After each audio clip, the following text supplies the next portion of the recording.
Choip, choip, choip. Choip, choip, choip. If they had Mugen, they wouldn't even need that crane.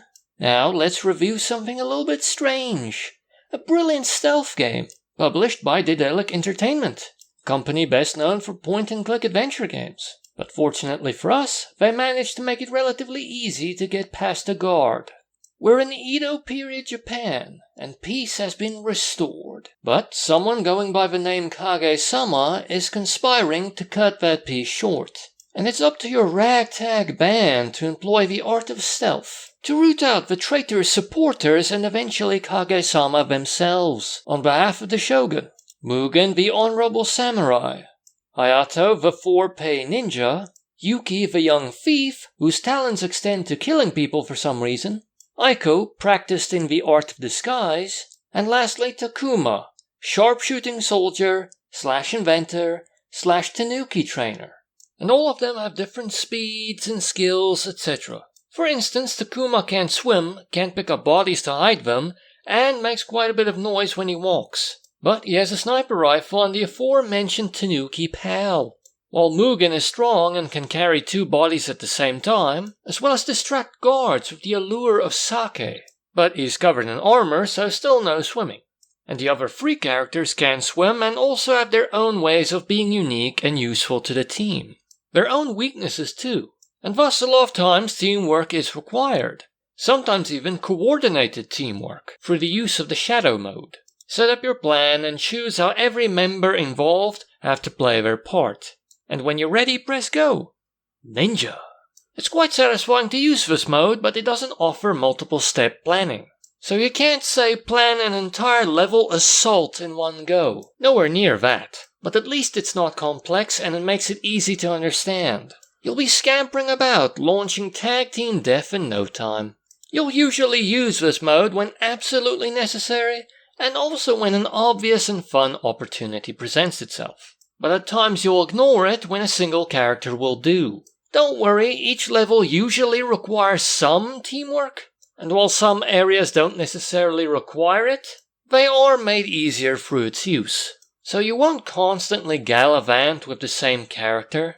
At the very least, when teamwork is not required, you will switch between characters, leaving the other team members to hide in bushes or something, until they're needed again. The game also has a nice design element that necessitates stealth. While most enemies can be killed, even while they're alert, more guards will come. And if they know a guard's been killed, one of these infinitely spawning guards will take their place. A fairly unique touch in stealth gaming. That means you would have put yourself in danger, wasted some time, having not gained any ground. You can't just bleed them of guards. Well, you can, but that requires stealth. You have to hide the bodies, not get seen. If you want to be harsh, you can say this is a small addition, but I personally think it's a great one. Oftentimes this is overlooked in the genre. And to increase the value of stealth, some enemies can only be killed through teamwork, because of overlapping sightlines and the simple fact that the enemy is so armored that one team member has to stun them with a bullet while the other finishes them off. Okay, not necessarily sensible, but it gives a necessary obstacle to proceedings. And how's the stealth gameplay itself? Brilliant. The guards have view cones. Fairly standard. If you're in the solid bit, you'll be seen quite quickly. And if you're crouching while in the striped bit, you won't be seen at all. And while the system is strange when it's due to you being farther away, sometimes not even that far away, it's brilliant when it's due to something obscuring the guard's view, such as when you're on a higher level or behind an obstacle. That is less standard, and I believe the map coverage for this mechanic is quite impressive. At the very least, it's unique for an isometric game, where I believe a much simpler system would usually be employed. Something like, are they in a bush or closet? No? Then they can be seen. Hey, you in the tower. You can't see me right now? You can't see me here either? Not even on this shed. It's lovely and goes a step further than I would have expected. Sure, sometimes it goes slightly against the rules of reality, but maybe if they went further, it would have just stifled the gameplay. I mean, okay, yeah, after all these nice details, the distance that sound travels after you fire a gun is way too short. But wait, look at this. I'm behind this obstacle in the bushes. They can't see me shoot the gun, but what? They saw the expelled smoke traveling upwards, into the area where you would have been seen if you were standing. And this was just a test on easy difficulty for footage purposes.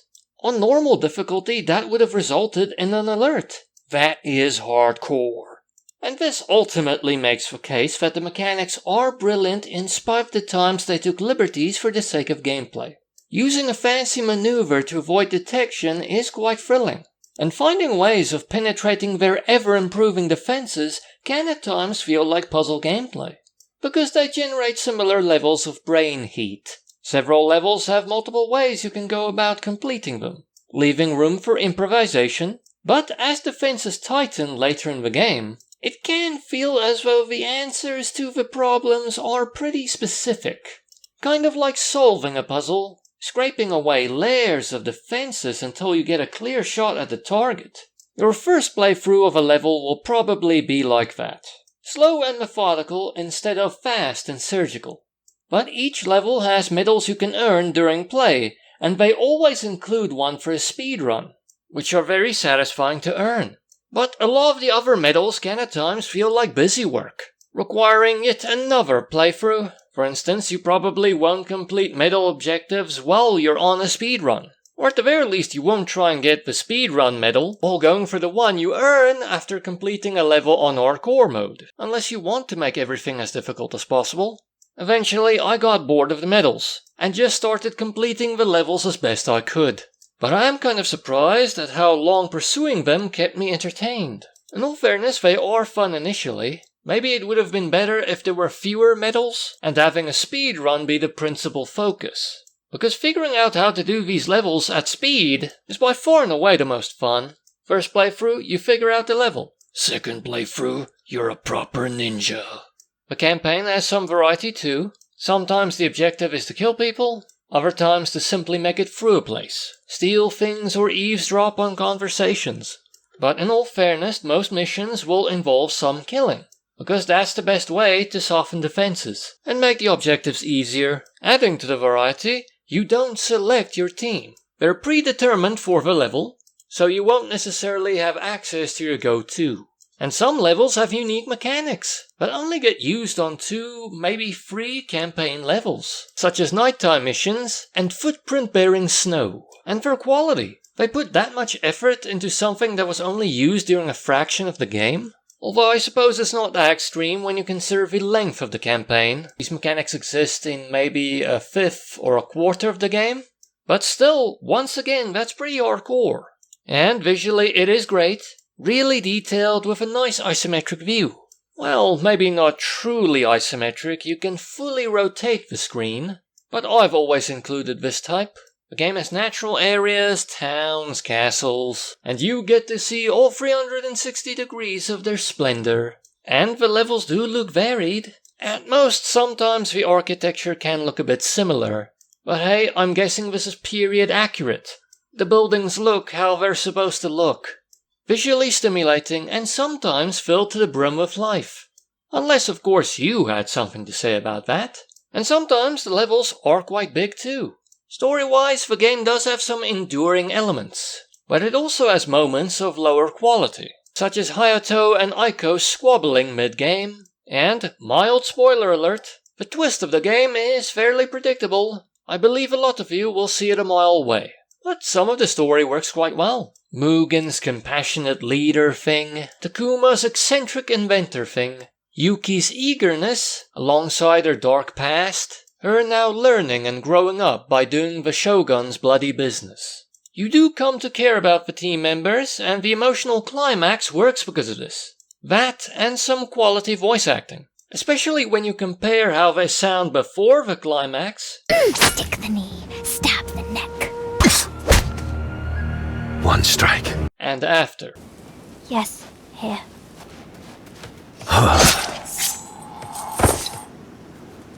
It extends the feeling, a dull, lingering sadness. A small touch, but a brilliant one. Plus, the game has some great imagery in the cutscenes. I'm not sure if it symbolizes anything exactly. It's just elaborate and cool. It took me 40 hours to complete the game, and you can earn 117 medals. I unlocked about 73 of them, so I completed about 62% of the game. But really at that point I was spent, I could not get any more medals, couldn't continue replaying levels. And maybe if you're like me that represents a nice stopping point, but some people will go for more of them, and others definitely less. So please carefully consider how well this represents your game time. And it's cheapish on Steam. 409 Rand full price, but 40 Rand 90 on sale. That's 1 Rand free cents per hour of gameplay, which is splendid. But the game does have quite the download size, as it takes up 7.28 gigabytes on the hard drive. Quite the ask. And originally I thought this game was too powerful to even try on the Warhorse, but recently I tested it, and sure enough it's quite laggy. But at the same time, not as laggy as I thought it would be. And when I set settings to low quality and lowest res, that gets upgraded to a lower frame rate, I believe, instead of lag. And in this state, it's arguably playable. The worst performance for some reason is during cutscenes, both in and out of play. So here are the game's specs. You decide if you want to risk it. It has a free demo you can try out. In all fairness, I'm being really positive here, because as said, I didn't expect it to work this well. Stereotypically, some kids can handle it. There's violence, etc., but from quite far away. At worst, I believe someone gets beheaded in terms of violence. And also there's a part in the game where you can intervene when 2 soldiers want to rape a woman.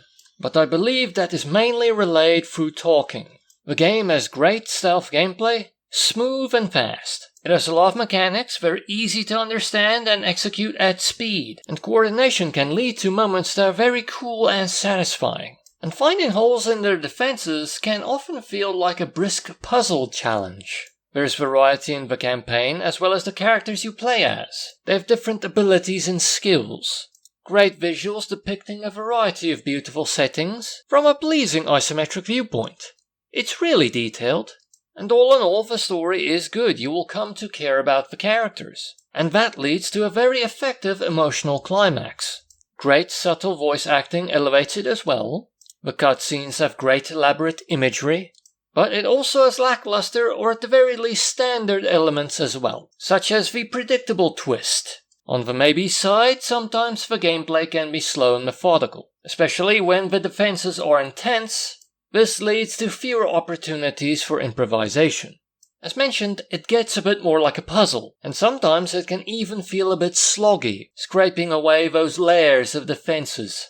And on the con side, the medal system. While it's fun at first, eventually it starts to feel like busy work, requiring extra playthroughs, and engaging in this can make it feel repetitive. But some medals are fun to get, especially the speedrun. And you may be surprised just how long playing for medals keeps you engrossed. Come on, play it. And see the super weapon of the Edo period, the Ox. Tell me. 2 flags down.